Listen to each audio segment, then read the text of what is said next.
Hello, everyone. Welcome back to this week's episode of Mocktail Minutes. This is Bailey. And this is Brianna. This week, I'm drinking a Bloom Pop. So I hosted a girls' night out with a trainer that's in my area, and they sent these for our event, and it's the Rocket Blast flavor, which apparently is very hard to find. It is delicious. It's like a Like a prebiotic soda. like a bomb pop flavor. Yeah, Oh. but it's really good. 2 grams of added sugar, sweetened with stevia. I like it. I just had my Ultima today. Grape. An OG. I go back and forth between raspberry lemonade and grape. Yeah.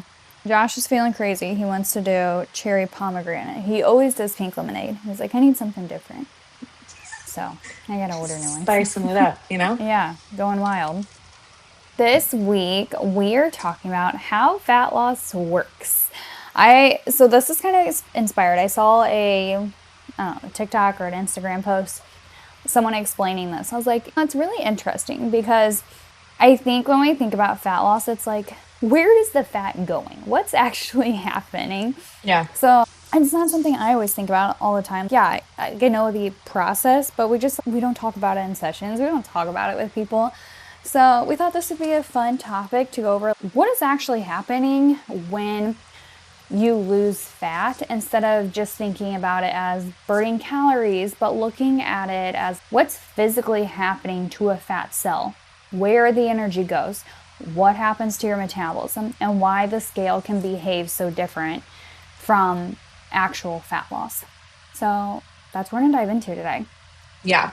So at its like most basic level, your body needs more energy than it's getting from food over time. So maybe like you're eating less, so you have a deficit, or you've increased your activity to more than you're used to. So it's not getting as much as it needs, and it has to pull stored energy from somewhere. And body fat is one of those stored energy sources. But it's a lot more complicated than just like calories in, calories out. It's not like, oh, I ate 400 calories less, so now I'm going to, break 400 calories out of my body fat and use it. Does that make sense? Yeah. So your body is it's going to constantly adjust what kind of fuel is using it. So you're Hmm. always going to be burning a mixture of fat, carbs, some protein, stored glycogen, and other substrates. And so when energy coming in isn't enough to cover that energy being used, your body has to basically mobilize stored energy. So this is where we start to think about fat tissue. Yeah. And your fat cells don't disappear. So Which they I think is just always interesting to share with yeah. people. Like, you're not losing fat cells, they're getting No, they're just smaller. they're just shrinking. So like they're there because if you think about it, fat is it's storage. Like we use fat, we store it as energy. So your body, that is a machine that needs to have energy, on standby. It needs places to store it. It stores it in other places, but also like your fat cells. So they don't completely disappear. They're still there. They just shrink. So fat storage increases, the cells get larger. When you're in a deficit or you're pooling from that stored fat, fat is released and the cells get smaller, but they're always still there. And your body can make more fat cells in Which is, certain yeah, which is usually what's areas. happening when you are like severely overweight. It's like you've Mhm. kind of maxed out the fat cells that you already have, and now you're creating new ones. This is what we really don't want. But yeah, you never lose your fat cells. Which is why it's easier almost to gain the weight back. Because, yeah, you don't really lose them, but we can make more. When we think about our glucose, like your glucose is going to go to your muscle and your liver. There's only like a limited amount of space for that. So once your liver and your muscles are full, it's going to start going to your fat cells. Unlimited storage here. Yep. And then there's like a whole set point weight theory type thing, which we won't get into today, which is why you don't just like simply explode, but you can continue to make more fat cells. So your body has to get the fat out of the fat cell. This is where the actual fat loss process begins. Stored body fat is stored as triglycerides inside of your adipocytes, which are your fat cells. A triglyceride is 3 fatty acids with 1 glycerol molecule. So when your body needs stored energy, basically you're breaking those triglycerides apart. So then they're broken down into fatty acids and glycerol. The Yeah. fatty acids then can leave the fat cell and enter your circulation. Use it for, energy. And a big part of whether or not we are breaking fat out of the cells is like hormones. So hormones help Mm-hmm. determine whether or not you're storing fat or releasing fat. So your cells are always getting signals, and hormones is a way that it signals for your cells to do a certain action. So they're either getting signaling that's like store energy or release energy, and a lot of hormones play a part in this. I think the biggest one that we talk about in terms of weight loss, especially like because we focus a lot on like blood sugar management, which is why we focus on blood sugar management, is insulin. So insulin in particular is like a storage hormone. So after eating and your glucose rises, insulin gets released, and your body shifts towards energy storage and away from releasing stored fat. So if you are taking in energy, your body is not going to break energy out of its cell to use it. It has energy now that needs to be stored. This doesn't mean that insulin necessarily makes you gain fat or only stores fat. It does, but it also stores a lot of other things. Like it plays a role in building up muscle as well. But if you are constantly having that signal of fat storage being floating around all day in excess amounts, it is a little bit harder to utilize your stored energy as an energy source, because your body is going to be wanting to focus on storing more energy for later. This doesn't mean that you can't lose fat while having insulin resistance or having high insulin, but it does make it harder. So it's one of the signals that, signals fat storage, fat mobilization, or fuel selection. But you also have like epinephrine and norepinephrine doing this, glucagon, growth hormone, cortisol, and then other things like your energy availability, exercise, and then your nervous system. So the important thing is the net balance over time. Yes. So then, like, when we're thinking about releasing fat from your fat cells, this does not mean you're automatically losing body fat. So Yeah. your body can release fatty acids and then just put them right back into storage. There are 2 processes that happen. You have fat mobilization, so fatty acids leave your fat cell, fat oxidation or fat storage. So those fatty acids are either used or stored again. For an actual loss to occur, fat oxidation needs to happen more than fat storage over time. And so when we think about this, if we look at fat oxidation, the fatty acids can be transported into cells and eventually into your mitochondria. The mitochondria are where a lot of your energy is produced, powerhouse of the cell. So fatty acids undergo beta oxidation. So this breaks the fatty acid down into smaller units that then enter what's called a citric acid cycle. These are fun things we get to talk about in dietitian school in Literally. The things college. that make you lose sleep. It's this Yes, right the here. citric acid cycle. And so we're trying to simplify it as much as possible, but I think it's interesting to share. But once they're in that cycle, electrons are then transferred through an electron transport chain, basically allowing your cells to produce ATP, which is a usable cellular form of energy.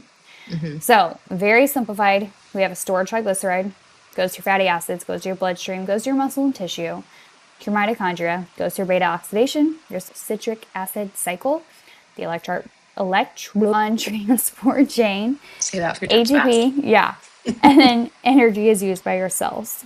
And this is where the fat actually goes. Yeah. And I think this is why people make it really simple, like, train fasted because you use fat and like all that. Like, just because you're using fat as an energy source when you're training does not mean you're losing body fat, because this is all happening. So you have to have a lot of beta oxidation going on over time to lose the fat. But this is where the most of it is going. And so, a lot of people say like, oh, where does the fat go? And like, oh, you sweat it out or you poop it out. And I mean, those aren't incorrect, but it's not like the primary pathway. Like, the primary pathway is like these fatty acids are getting oxidized. Their carbon atoms ultimately become CO2. So you're like breathing them out. and then the hydrogen becomes part of H2O, so water. So when you've metabolized stored fat, it ultimately leaves your body through your lungs by carbon dioxide and your kidneys, skin, and lungs through water. So this is why you literally breathe out a significant portion of the mass of oxidized fat. This is also why like you breathe heavy when you're working out. Like, yes, obviously you need to take in more oxygen, but that's also because you're building up a lot of CO2 that you need to breathe out. So, yeah, You just so breathe out your fat. just breathe it out. Just breathe Uh, it out.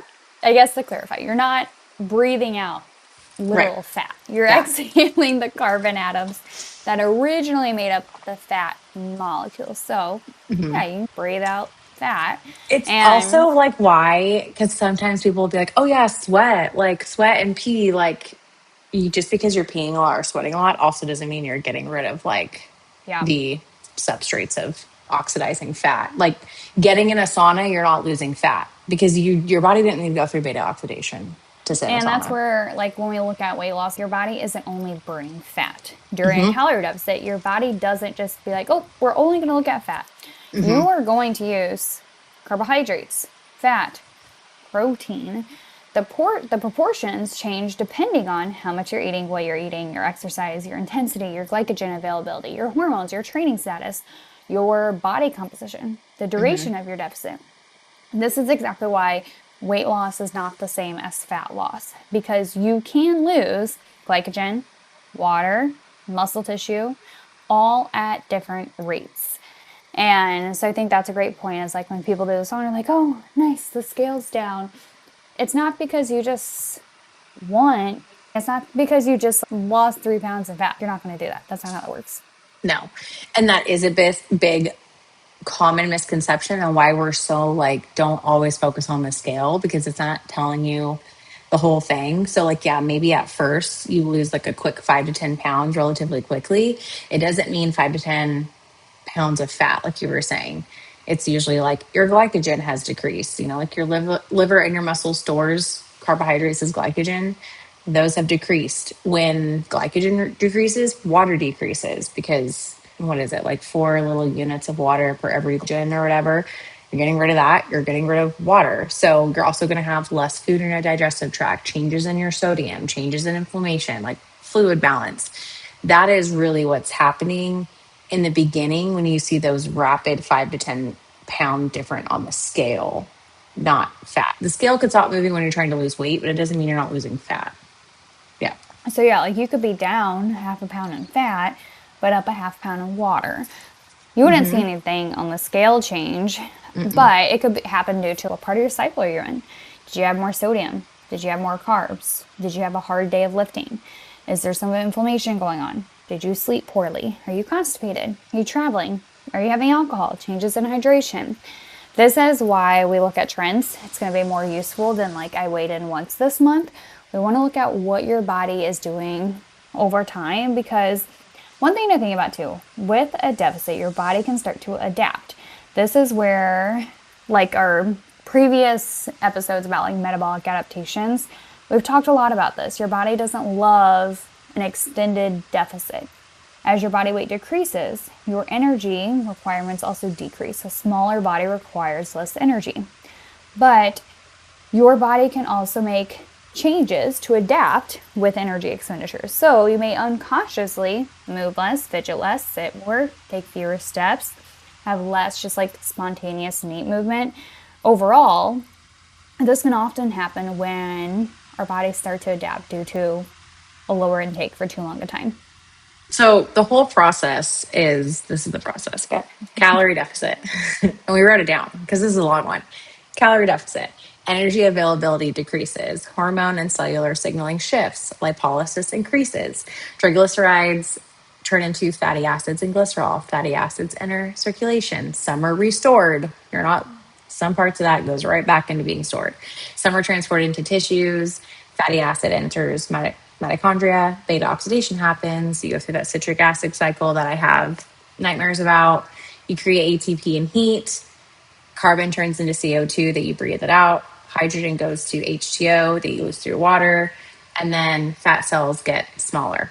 all while your body weight is decreasing, energy expenditure decreases, hunger signals increase because if you are losing weight, you're meant to survive, you're going to feel hungrier.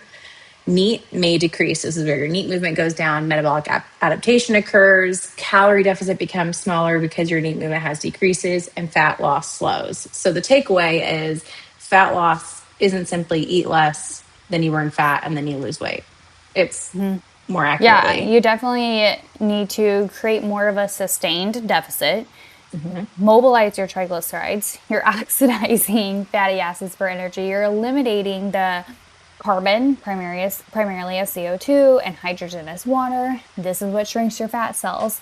So, not necessarily anything you need in memory is there, but we Yeah. wanted to emphasize that it's not a simple eat less, burn fat, lose weight. Hmm. And it's not just about how long you can be in a deficit. It's about creating a deficit that is large enough to produce meaningful fat loss, but also sustainable enough to preserve your muscle, your activity, manage your hunger, support your training, and eventually transition to a maintenance phase. Hmm. And those are all things that we just want you to think about where there are a lot of times if you have been in a deficit and you're like, oh, not happening anymore. Should I go lower? What needs to change? Oftentimes you might need to go back to maintenance for a little bit to get out of those adaptations and rev your metabolism up some more.